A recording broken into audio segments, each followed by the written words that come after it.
Should Amari Jefferson be allowed to play baseball at Tennessee? Why did you ask that question of me in the early hours of the morning? And why are we asking that question now, Caleb? So for those who don't know, Amari Jefferson was initially committed to Tennessee before flipping to Alabama a couple of years ago. He had committed to Tennessee as a baseball player specifically, and then he committed to Alabama, and now he's committing back to Tennessee. So everybody is asking, will he be allowed to play baseball? And now that he's joining, I believe in January, will he be allowed to play baseball this year for the defending national champions? Yeah, I don't see how you could. I mean, obviously the law has sided with you can play whenever you determine it's time to play. So I don't think I don't see any reason why he couldn't play immediately. But here's the problem. The day and age of that is over. Okay, now, I don't believe in specialization in sports until you get to the collegiate level. And for those out there that may have kids that are playing Little League or something like that, I would highly encourage you, and every coach I've ever talked to says, don't specialize in sports until you get to college. And at that point, it's just too competitive.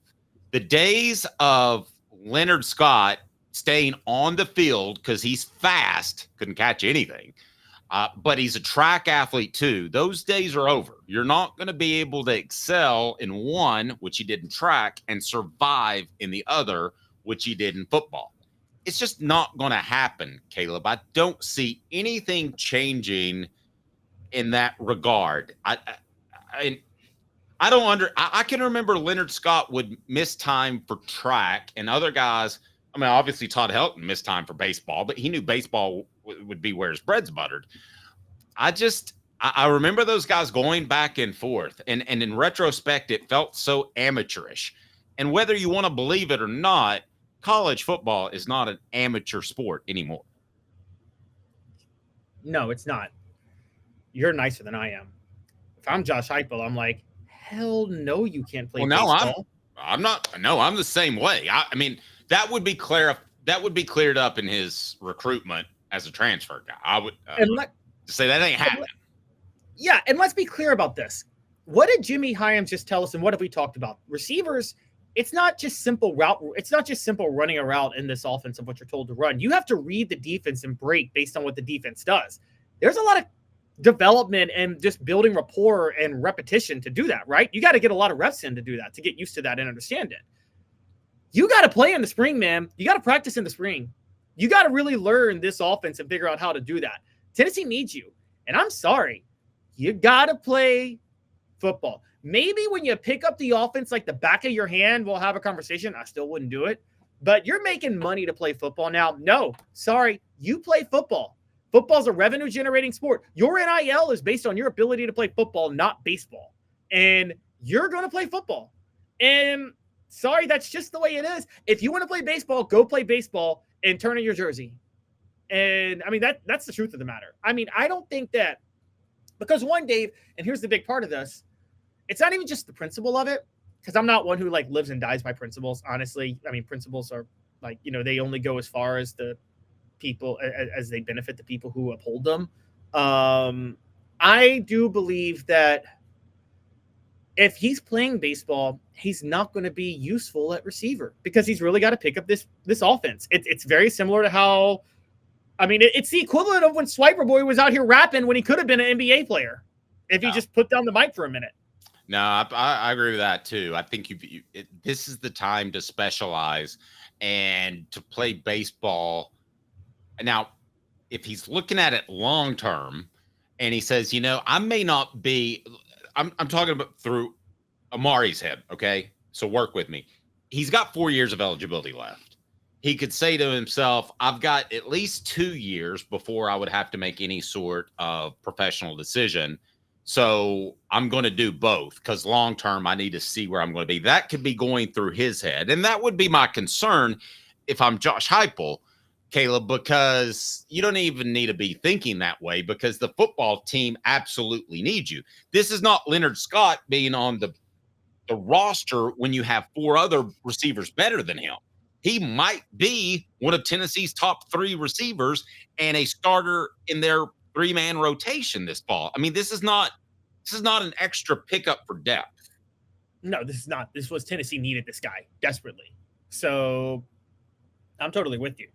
And he's got to pick up the offense. Now, people are, yes, it contradicts what Dave and I have said for a while, that this offense is very easy to pick up. It's easy for a quarterback to pick up. It's actually probably harder than average for a receiver to pick up, I would say. Wouldn't you agree with that, Dave? I think it's inordinately hard for a receiver to pick up. And I think Jimmy said something earlier on the program, and Jimmy Himes joins us each and every Wednesday. So be sure you hit that like and subscribe button so you get your notifications and turn your notifications on.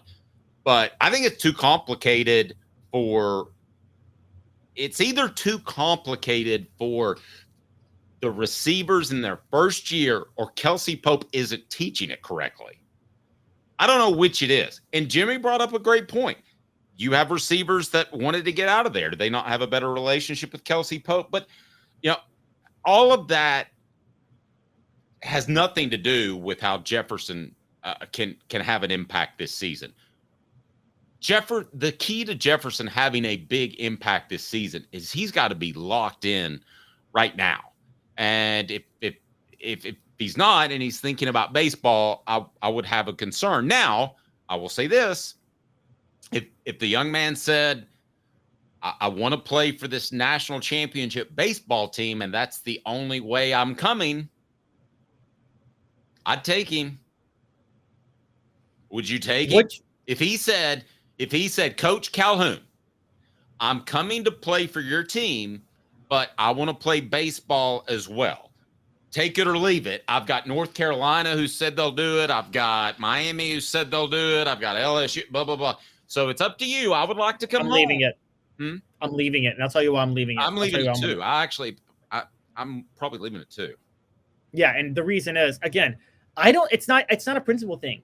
I don't think that, and maybe Dave, tell me if I'm overreacting. I don't think Amari Jefferson can possibly be valuable in this offense unless he fully commits to football. Is that fair to say? Like, I think if he's not fully committed to football, I don't think he possibly could pick it up enough to be useful in this offense. But here, who can? If Jerry Rice shows up, I mean, who has come in year one and had a major impact? Well, some have. Cedric Tillman and Velus Jones Jr. were both really, really good, but they were fully committed. I mean, Cedric Tillman was a 1,000-yard receiver Josh Heupel's first year at Tennessee in 2021. Okay. So it can happen, but I think you got to be fully committed. Yeah, you got to be fully committed, all in. You can't be playing another sport, is what I mean. Okay, give me the 4 or 5 best receiver, and I know I'm putting you on the spot here, and I'm sorry, but the best receiver performances through a season. You want to say, as far as first-year players, you want to say Cedric Tillman? Cedric Tillman as a first-year player was up there. Okay, yeah. I'm going to say Cedric Tillman benefited from this offense and the fact that nobody knew how to defend it in 2021. Okay. And also, that's not even a first-year thing because Cedric Tillman was he was a player for Tennessee before then. So when you mean college level, yeah. So are you talking about like first year with the team or first year starter, or how are we doing? First year with the team.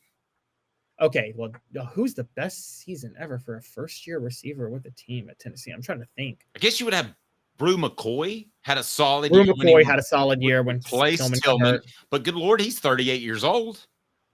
Yeah.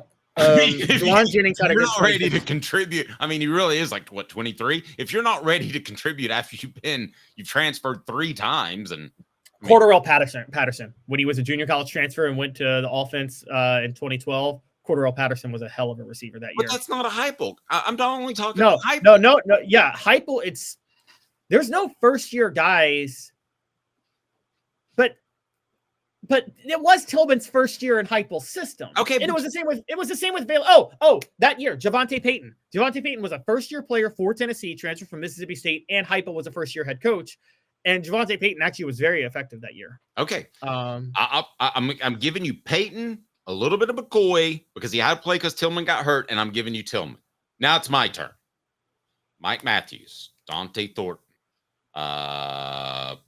I mean, I could go on and on and on. But guys that came in and didn't have the impact that we thought. Chris Brazzell did not have the impact that we thought last year. There's a problem with the receivers transitioning from another school to Tennessee. Hence why they have to be all in on football. That's my point. Right. They can't, because if they're not all in on football, they'll never be effective, right? Ever. Totally agree. And so that's why I said leave it. You can't teach speed. I'm not so sure that Leonard Scott couldn't have bounced around the NFL for 3 or 4 years because he just ran fast if he'd have focused on football. Yeah, no, I agree. I totally agree. And he's probably a bad example because he's woefully average at both. I think Amari Jefferson will be really good at receiver, so I'm not putting him in that category. So what about this? Okay, because people are debating this on the message board. So there's this whole issue of I don't like players playing 2 sports, so they got to take it or leave it. They play one versus Boo Carter saying, I want to play both sides of the ball. Do you say take it or leave it on that? Or is it easier to let a player play both sides of the ball, but stick with football than it is to let them play 2 sports? Wow, that's a really good question, Caleb. I would say at least they're playing the same sport and in pads still out in practice. So yeah, and you don't miss practice time. That's the thing that was just a part of playing baseball or running track. You just naturally miss it. I mean, I think there was one year that the track guys missed. What did they practiced 20 times in the spring? I want to say there was a time where the track guys missed like 12 practices, like more than half. I would have to go back and look that up, but I remember thinking to myself, Leonard Scott is never going to have an impact on this team as long as he's running track. Now, I feel like we're ripping Leonard Scott. Leonard Scott's best option may have been to run track. Okay? Yeah. I mean, he did help Tennessee win a national championship in track, I think, 2002. Yeah, so I feel like we're kind of knocking Leonard Scott when we don't really need to. But I mean, there was, there's always like, and this, like, there's always these Tennessee fans of, like, I'm sure it was when Justin Gatlin was there, of Tennessee football fans like, hey, put him on the football team. And it's like, no, he can't play. Well, let's put it this way. I think we can agree, while we maybe aren't 100% sure that Leonard Scott should have played football or track, I think we can agree he should have picked one. He should have picked one, and you're right, it should have been, because he wasn't an Olympic gold medalist. So you're right, because track, I don't know why he struggled in track. Is it because he wasn't great off the bounce, or great off the jump? Because, I mean, I thought track was just a pure speed sport, and he was a speedster. But I don't think he was elite fast like Justin Gatlin. Oh, okay. Well, then, yeah, he should have focused on football. I mean, you say elite. I mean, he's still faster than 99.9% of the people walking the face of the earth. Well, yeah, because, like, there's standards here. Gatlin was faster than 99.99999. I mean, no, I agree. Yeah. So it's, he should have focused on it more. And you're right. This would hold Jefferson back, honestly. So I know that Florida State let Jameis Winston play baseball one year, and there was a massive regression in his play the next year, by the way.